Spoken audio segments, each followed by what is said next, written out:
O resultado era esperado? O que explica essa retumbante vitória do anarcocapitalista, dono de cachorros clonados, que quer privatizar o rim dos argentinos e que teria sido reprovado no psicotécnico do Banco Central argentino, conforme questionou Sérgio Massa no último debate? Carlota, a gente quer ouvir você. Faz tempo que a gente não ouve, você começa. Boa noite, Haroldo. Boa noite, Valério, Rita. É um prazer estar de volta. Eu acompanhei as bancadas da segunda e de outros dias também, aí no meu afastamento. É muito, muito divertido e muito. A gente aprende muito ouvindo o programa. Ajuda a pensar, e eu acho que é um momento que a gente está precisando muito pensar. Pensar não para entender por si mesmo, mas para traçar novas táticas ou repensar algumas táticas, tendo em vista, sobretudo, qual é a estratégia que a gente tem para esse momento que é de profunda crise. Para não me demorar demais, veja, o resultado da maneira como foi, por mais de 12 pontos de diferença, 11 e pouco, né, pontos de diferença, eu acho que foi um pouco surpreendente, uma diferença tão grande, sobretudo depois do primeiro turno, onde o Massa e o peronismo mostrou força, mostrou resiliência. Por outro lado, não foi de todo surpreendente, né? Todo mundo sabia que poderia vir uma vitória do Milei, e acho que à luz de algumas escolhas, né? Não exatamente o fato de ser o ministro da Economia, mas o que vinha por trás já disso, né? Da orientação do governo do Alberto Fernandes. O que eu quero dizer com isso, e aí eu já vou para o coração da minha contribuição. Eu acho que você tem 3 grandes derrotadas desta eleição. A primeira derrotada é a Argentina, porque o programa do Milei, se der certo da perspectiva dele, ou seja, se ele conseguir, nós vamos discutir isso hoje, né? Se ele conseguir implementar, né, tendo em vista a correlação de forças no Congresso, na sociedade, vai ser trágico, porque é um programa essencialmente concentrador de renda, né? Mais ainda, e principalmente desindustrializante para uma economia que já vem em muitas dificuldades. Então, a situação da Argentina, especialmente da Argentina profunda, da Argentina mais pobre, urbana, vai ser muito difícil. A segunda derrotada é a democracia. E não só a democracia da Argentina, a democracia do mundo inteiro. Né? A vitória do Milei é a vitória de forças muito regressivas. O anarcocapitalismo é uma forma de fascismo ligado à supremacia branca norte-americana. Então, nós também vamos discutir isso. Não acho que é só o ultraliberalismo, não.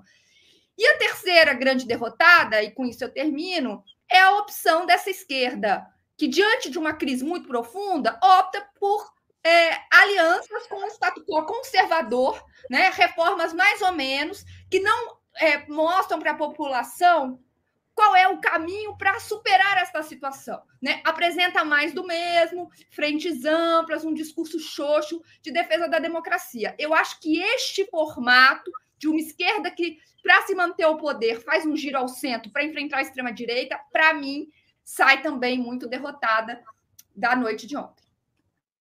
Obrigado, Carloto. Valério Arcari.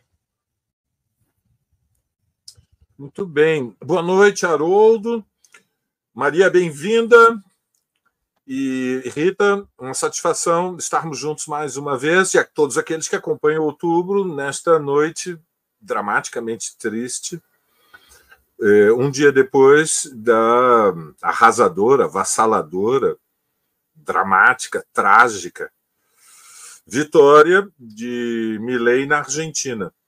Eu concordo com as observações da Maria. Vou fazer 4 notas breves. Bom, em primeiro lugar, o resultado sinaliza que Milei ganhou 5,5 milhões de votos depois do primeiro turno, e Massa ganhou 1 milhão de votos. E, portanto, nós assistimos a um fenômeno que, em processos eleitorais, não é incomum, que é que a candidatura que representava a ideia, o projeto, a aposta de que um melhor destino para a Argentina exige um choque frontal, quase uma declaração, entre aspas, de guerra contra-revolucionária contra os direitos dos trabalhadores, contra o movimento de mulheres, contra o movimento dos piqueteiros, os trabalhadores desempregados,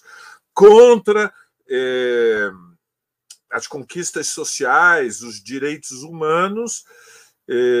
A candidatura de Milei arrastou os votos da direita tradicional, que foi derrotada no primeiro turno, e, portanto, o debate do último domingo, no qual Massa tinha tido uma vitória quase por nocaute, teve pouca importância no desfecho da luta eleitoral. Nós estamos, portanto, diante de uma tendência de confronto social que é muito mais poderosa que aquilo que nós podemos chamar a coreografia da luta eleitoral pelo poder. Então, esta é uma primeira observação. A segunda observação é que, evidentemente, se trata de uma derrota trágica, para a nação argentina, para o regime democrático, porque, evidentemente, a terapia de choque de inspiração neofascista é incompatível com a plena preservação das liberdades democráticas e ela repousa numa fratura profunda da sociedade. Ou seja, a vitória de Milei, pela diferença e nas circunstâncias desta campanha eleitoral, revela que a sociedade argentina está profundamente dividida. E, por último, como também Maria assinalou, ela confirma o fiasco, o fracasso do governo de Alberto Fernandes, que herdou o empréstimo negociado por Macri com o Fundo Monetário, mas preservou no fundamental a estratégia da austeridade, ou seja, a busca permanente de renegociações com o Fundo Monetário, sacrificando as reivindicações populares e, portanto, aquilo que não avança recua. E portanto, o desespero social venceu o medo da candidatura neofascista e impôs uma mudança abrupta e dramaticamente desfavorável na relação política e social de forças na Argentina. Câmbio, Haroldo.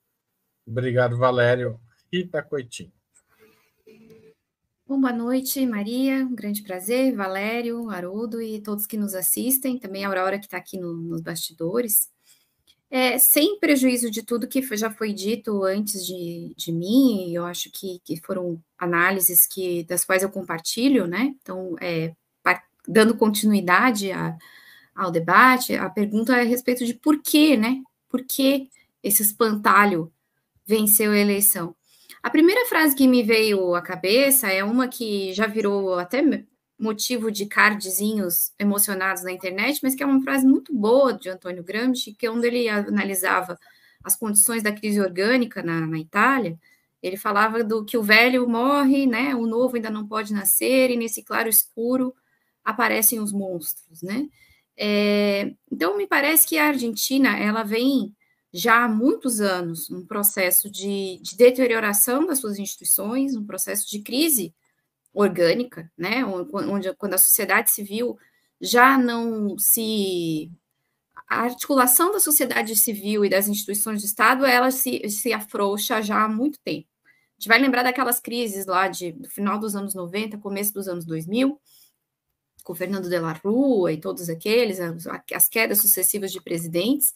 Depois a gente tem um período de aparente normalização das relações no Estado Democrático de Direito com o kirchnerismo, a ascensão do kirchnerismo, né, o próprio Kirchner, depois Cristina, né, dentro ali do guarda-chuva amplo e pouco específico, que é o peronismo, né, que é um movimento político que tem vários espectros políticos dentro dele, e aí a gente tem os Kirchner como uma faceta mais desenvolvimentista, vamos pensar assim, no seu tipo de política para o Estado argentino. Mas não houve, nesse tempo todo, a ascensão de uma verdadeira alternativa ao liberalismo e ao neoliberalismo aprofundado.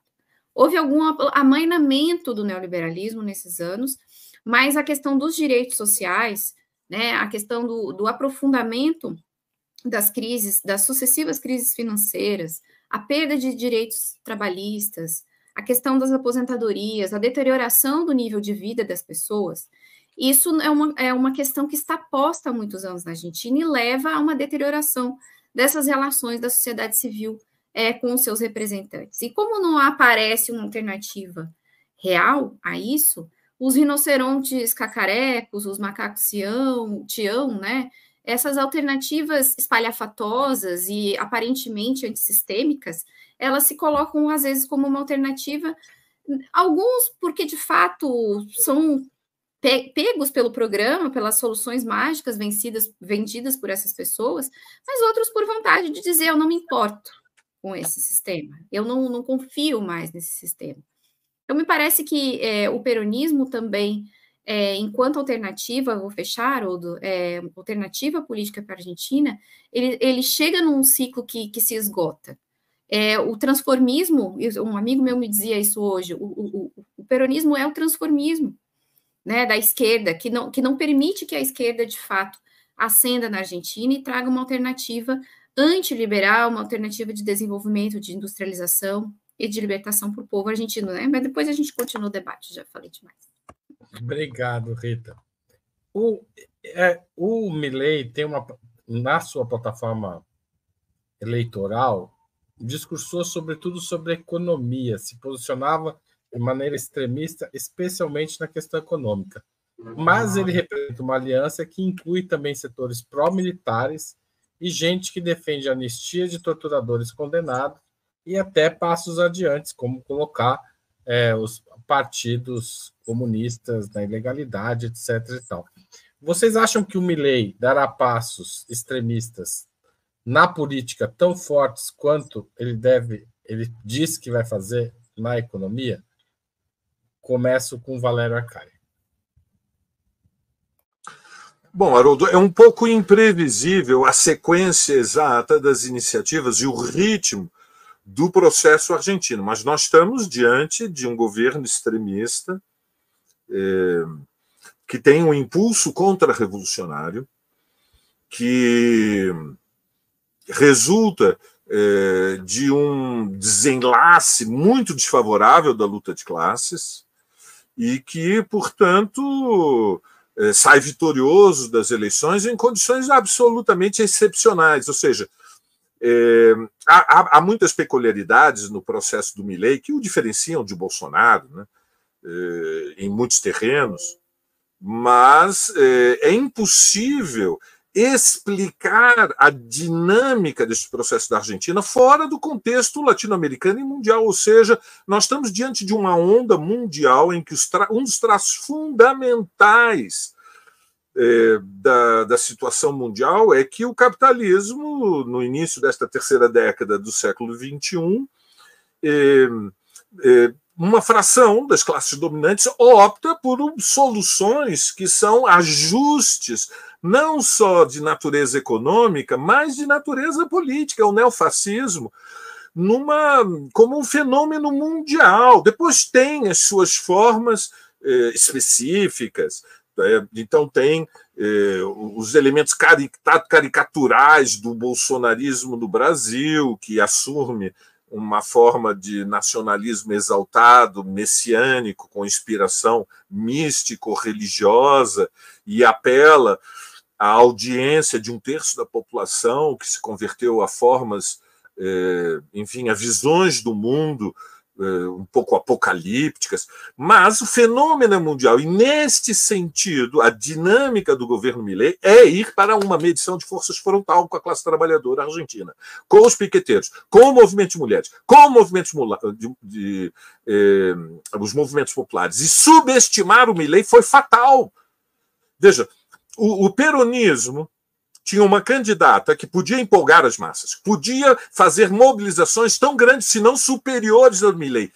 Não apresentou a candidatura de Cristina porque considerava que Patrícia Bullrich iria vencer as eleições. E, portanto, fez um erro de cálculo dramático. Agora a situação é que há um governo de extrema-direita que vai fazer uma coalizão com Macri, que vai tentar incorporar a Patrícia Bullrich, mas, fundamentalmente, vai aproveitar a oportunidade histórica de impor uma derrota, inversão qualitativa das relações sociais de força. Isso não é possível num país como a Argentina, sem limitar as liberdades democráticas. É impossível. E, portanto, a tendência de uma corrente neofascista, quando chega ao poder, é subverter o regime democrático. Se puder, vai à fascistização do regime. Se não for impedido, vai à fascistização do regime. Não nos enganemos. E, nesse sentido, o que está em disputa na Argentina tem importância estratégica. Câmbio.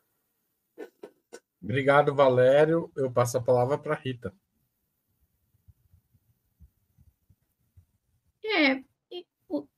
Sempre há riscos, né? Eu creio que todo processo eleitoral e todo processo em que aparecem figuras inesperadas trazem consigo riscos, né? Pessoas que a gente não sabe o que esperar delas, né? É difícil saber exatamente o que esperar dos militares que cercam aí, de certa maneira, pelo menos essa linha dura dos militares argentinos que está junto à Victoria Villarruel, né? Porém, é importante a gente observar que, embora a coalizão de Milei tenha tido um aumento significativo na sua representação no Congresso, eles estão muito longe de ter maioria sozinhos, né? Eles têm 38 assentos no Congresso, na Câmara de Deputados. A coalizão que tem mais votos é a coalizão da Patrícia Bullrich. A segunda coalizão que tem mais votos, a segunda coalizão é a da Patrícia Bullrich, né? E a primeira coalizão com mais votos são os peronistas, né? No Congresso. Agora, os votos dos macristas, vamos dizer assim, simplificar com esse jargão, embora não seja, isso seja uma simplificação, né? Mas a soma do macrismo com o Milei, né, dá uma maioria, né, no parlamento. Só que é uma maioria pela qual o Milei vai ter que trabalhar por essa maioria. É claro que o macrismo tem articulação com essa agenda neoliberal de privatizações, de quebra de direitos previdenciários e trabalhistas, né? Tem uma série de agendas que se coadunam com a agenda, vamos dizer assim, super liberal, né, que Milei apresenta. Mas algumas coisas não. A questão da reforma do ensino, a Patrícia Bullrich se manifestou contrária já durante as eleições, né? Então tem alguns nuances em que não vai ser esse passeio todo, essa facilidade toda para o Javier Milei implementar a sua agenda. A questão, por exemplo, de extinção de Banco Central, que é uma alucinação, isso não vai acontecer. Né? Não vai acontecer porque ele não vai conseguir passar isso no parlamento, né? Vai haver a pressão dos mercados, vai haver a pressão do empresariado argentino em relação a isso. Então, me parece que vai ser um governo com algumas iniciativas apoteóticas para jogar para a torcida, talvez mais no campo dos costumes, não sei, acho que a gente vai precisar observar o começo, né? Não tentar ficar fazendo previsão, né? E as privatizações, eu acho que deve avançar muito nas privatizações, né? Passar por cima de muita coisa do patrimônio argentino, isso com certeza eles terão maioria para fazer. Outras questões eu acho que é uma questão de luta, vai ter luta, acho que serão anos de muita movimentação nas ruas, o povo argentino tem essa tradição, né? E os peronistas têm uma bancada bastante razoável, tanto no Congresso quanto no Senado, para tentar fazer algumas articulações, né, com dissidentes das outras bancadas, enfim, e eu acho que serão anos de muita efervescência na Argentina. Obrigado, Rita. Maria Carlota. Bom, Haroldo, tenho muitas coisas para comentar. A primeira é o seguinte, eu concordo muito com o Valério, que é uma onda mundial. E o que tem de... Veja, varia, né? O formato, o personagem, cada situação específica tem, obviamente, né, uma obviedade, como eu vou dizer, suas especificidades. Mas o que é comum a todas essas ondas é que elas unem uma radicalização do neoliberalismo com o flerte autoritário, porque essas duas coisas precisam vir juntas, certo? É concentração de renda, é uma solução por cima pela crise, não tem como, né? Então, eu acho que essa é uma primeira questão. Então, desta perspectiva, como é uma onda liberal, né, mundial, era esperado a vitória do Milei, a força do Milei nesta eleição. E os argentinos subestimaram, porque achavam, e isso é fato, basta conversar com pessoas que discutiam, né, tinham interlocução, Valério até teve na Argentina, havia uma subestimação, e aí concordo com o Valério, calcularam mal como iam para essa eleição, qual o perfil, e para mim o maior exemplo disso é que no segundo turno, qual foi a estratégia do Milei? Rua, massa, claro, tem uma penetração nas redes muito grande, já tinha, né, mas o massa optou por fazer uma confrontação de redes, muito mais do que de rua. Foi uma campanha que não se... E foi um erro, da minha perspectiva. Deste ponto, eu quero frisar. Se o Lula não tivesse, a campanha do Lula não tivesse, entre o primeiro e o segundo turno, mudado de estratégia, ido para a rua, teria acontecido aqui a mesma coisa. Ainda bem que a campanha do Lula optou por grandes comícios, grandes manifestações de massa, visibilizar a campanha. Isso é muito importante para derrotar a extrema-direita. Dito tudo isso, o que eu acho que foi muito importante do discurso do Milei, que eu acho que a gente precisa depreender? 3 coisas que ele falou que são importantes. A primeira é que ele reafirmou o seu programa na integralidade, especialmente na área econômica. Ele vai para a pauta radical. Segundo, Macri é fiador do Milei. Eles, a partir de agora, estão juntos e vão juntos no programa econômico. E para implementar o programa econômico, precisa ter confronto político, tem que radicalizar. E ele disse isso: quem resistir com violência será enfrentado com violência. Ele anunciou essas 3 coisas, né? Então, para te responder a pergunta, ele vai radicalizar no programa político? Eu acho que o quanto isso vai acontecer, de que maneira isso vai acontecer, como o Congresso vai resistir, a sociedade vai resistir, eu acho que é cedo para dizer. O que eu acho que a gente precisa reter é o seguinte: a Argentina é o grande exemplo do subcontinente de justiça de transição bem feita. Condenaram. Então, a gente vai, só para concluir meu raciocínio, o governo Milei vai pôr à prova o melhor caso de justiça de transição da ditadura para a democracia que nós temos no subcontinente. Vamos ver se isso, de fato, vai ajudar a sustentar a democracia na sociedade argentina. Espero que sim, mas isso eu acho que nós vamos avaliar aí nos próximos meses e talvez anos.